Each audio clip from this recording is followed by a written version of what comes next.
প্রত্যেক মাসের একটি নির্দিষ্ট তারিখের মধ্যে অনেকই পিরিয়ড হয়ে থাকে, তবে পিরিয়ড সাইকেলটি হচ্ছে সন্তান বা গর্ভধারণের জন্য একটি প্রস্তুতি নেওয়া। পিরিয়ডের পরপরই অনেকেই গর্ভধারণ করার জন্য প্রস্তুতি নিয়ে থাকেন, তবে গর্ভধারণ করার জন্য আপনি কিভাবে সহবাস করবেন, কখন বা সহবাসের আগে বা পরে কিছু নিয়ম কারণ রয়েছে। এই নিয়ম কারণগুলো জানলে সহজেই গর্ভধারণ হয়ে থাকবে। আলোচনা করব কয়েকটি গুরুত্বপূর্ণ বিষয় বা কয়েকটি গুরুত্বপূর্ণ এই বিষয়গুলো জানার পরে জানতে পারবেন আপনার গর্ভধারণটা কেন পিছিয়ে যাচ্ছে। দিনের পর দিন সহবাস করার পরপরই অনেকেই প্রস্রাব করতে চলে যান, যেই কারণে আপনার বীর্যটি বেড়ে যেতে পারে, যার কারণে গর্ভধারণটি অনেক দেরিতে হয়। তবে যদি আপনার প্রস্রাব কিংবা ফ্রেশ হতে চলে যান, অন্ততপক্ষে সহবাসের 20 মিনিট পরে আপনাকে ফ্রেশ হতে চলে যেতে হবে। মনে রাখতে হবে শুক্রাণুটি যেন জরায়ুতে সঠিকভাবে প্রবেশ করতে পারে সেই সময়টুকু আপনাকে দিতে হবে। তবে যদি গর্ভধারণ দ্রুত করতে চান, সেই হিসেবে সহবাসের পর অন্ততপক্ষে 20 মিনিট পর্যন্ত সোজা হয়ে দেওয়ালে দুটি পা সোজা করে কোমরের নিচে একটি বালিশ ব্যবহার করতে পারেন, যে কারণে আপনার বীর্যটি সহজেই জরায়ুতে প্রবেশ করতে পারে।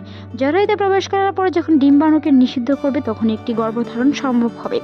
মনে রাখতে হবে যদি আপনার প্রস্রাব ধরে অন্ততপক্ষে 20 থেকে আধা ঘন্টা পর আপনাকে প্রস্রাব করতে যেতে হবে। তবে সহবাসের আগে প্রস্রাবের কাজটি সেরে নেওয়া অবশ্যই উচিত। সহবাস করার আগে যদি আপনি প্রস্রাবের কাজটি সেরে ফেলেন, সেই ক্ষেত্রে পরবর্তীতে বীর্যটি বেরিয়ে যাওয়ার সম্ভাবনা খুবই কম থাকবে। তাই যখন আপনি সহবাস করবেন তার আগ মুহূর্তে অবশ্যই প্রস্রাব সেরে নেবেন, ফ্রেশ হওয়া সেরে নেবেন এবং মানসিক প্রস্তুতি অবশ্যই নিয়ে নেবেন। তবে গর্ভধারণ করার জন্য অবশ্যই আপনাকে ডিম্ব স্ফোটনের দিন সহবাস করতে হবে বা ডিম্ব স্ফোটনের দিনে আপনাকে মেলামেশা করতে হবে, যেই কারণে আপনার গর্ভধারণের সম্ভাবনা প্রায় 95%-এরও বেশি। তাই ডিম্ব স্ফোটনের দিন কিংবা ওভুলেশনের দিন অবশ্যই সহবাস করার চেষ্টা করুন। তবে ওভুলেশনটি কখন হয়ে থাকে তা নিয়ে আমাদের চ্যানেলে অসংখ্য ভিডিও আছে, চাইলে ভিজিট করে আসতে পারেন। তাছাড়াও মাসিকের 13তম দিন থেকে 18তম দিন পর্যন্ত রেগুলার সহবাস করলে সেই সময়টাতে গর্ভধারণের সম্ভাবনা অনেকটাই বেশি থাকে। বিশেষজ্ঞরা বলে থাকেন একজন মা যখন মাসিক হয়, মাসিকের পরপর তার ডিম্ব স্ফোটনটি হয় না। অন্ততপক্ষে যেই তারিখে মাসিক হয়েছে সেই তারিখ থেকে ধরে হাতে গোনায় 12 থেকে 18তম দিন পর্যন্ত, কারো ক্ষেত্রে সেটি 14তম দিনেই ওভুলেশন টাইমটি হয়ে থাকে। তবে ওভুলেশনের বিশেষ কিছু লক্ষণ প্রকাশ পায় নারীদের মধ্যে মাসিকের মধ্যস্থ সময়টিতে। মধ্যস্থ সময়টিতে সেই লক্ষণগুলো যদি প্রকাশ পেয়ে থাকে, তখনই আপনাকে বুঝতে হবে আপনার ওভুলেশন টাইমটি হয়েছে। সেই টাইমে সহবাস করলে এবং সহবাসের আগে বা পরে যে নিয়মগুলো বলা হয়েছে, সেই নিয়মগুলোর কারণে গর্ভধারণটা অনেক দ্রুত হয়ে থাকে। গর্ভধারণ করার জন্য অনেকেই ছেলে বা মেয়ে নিয়ে দুশ্চিন্তায় থাকেন, কখন সহবাস করলে ছেলে হয় বা কখন সহবাস করলে কন্যা সন্তান হয়।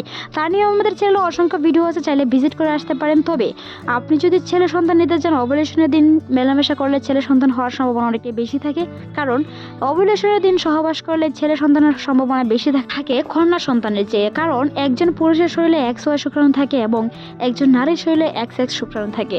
XY থেকে XY এর যে শুক্রাণুটি তার গতিশীলতা বেশি থাকে, যার কারণে ডিম্ব স্ফোটন হওয়ার সাথে সাথেই Y সন্তানটি X এর সাথে মিলিত হয়ে সেটি ছেলে সন্তান হয়। তাই গর্ভধারণ করার জন্য অবশ্যই ওভুলেশনের টাইম দেখে মেলামেশা করার চেষ্টা করুন।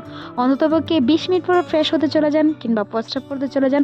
তবে সহবাসের আগে প্রস্রাবের কাজটি সেরে নেওয়া উচিত। মনে রাখতে হবে ওভুলেশনের টাইমেই সহবাস করার চেষ্টা করুন, যেটি গর্ভধারণে দ্রুত সহায়তা করবে।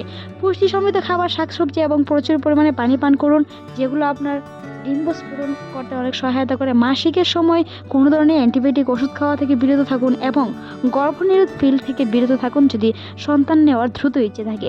মনে রাখতে হবে যে কোনো ধরনের গর্ভনিরোধ পিল বা পদ্ধতি ব্যবহার থেকে দূরে থাকুন এবং সহবাসের আগে অন্ততপক্ষে পুষ্টি সমৃদ্ধ খাবার খাওয়ার চেষ্টা করুন।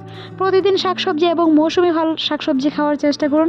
অন্ততপক্ষে সহবাসের আগে 1 গ্লাস দুধ কিংবা বাদাম খাওয়ার চেষ্টা করুন, যেটি আপনার বীর্যকে অনেকটি শক্তিশালী করতে সহায়তা করে, সেই সাথে বীর্যের গতিশীলতা বাড়াতেও সহায়তা করে। গর্ভধারণ করার পরেও অনেকেই আছে বিভিন্ন ধরনের পদ্ধতি ব্যবহার করে থাকেন, গর্ভধারণ হয়েছে কিনা সেই বিষয়ে জানা থাকে না, কিংবা মাসিকের ডেট পার হয়ে যাওয়ার পরেও অনেকেই সেই বিষয়গুলো খেয়াল থাকে না, যার কারণে পরবর্তী সন্তানটি প্রতিবন্ধী থেকে শুরু করে বিভিন্ন ধরনের প্রিমিচিউর সন্তান পর্যন্ত জন্মগ্রহণ করতে পারে।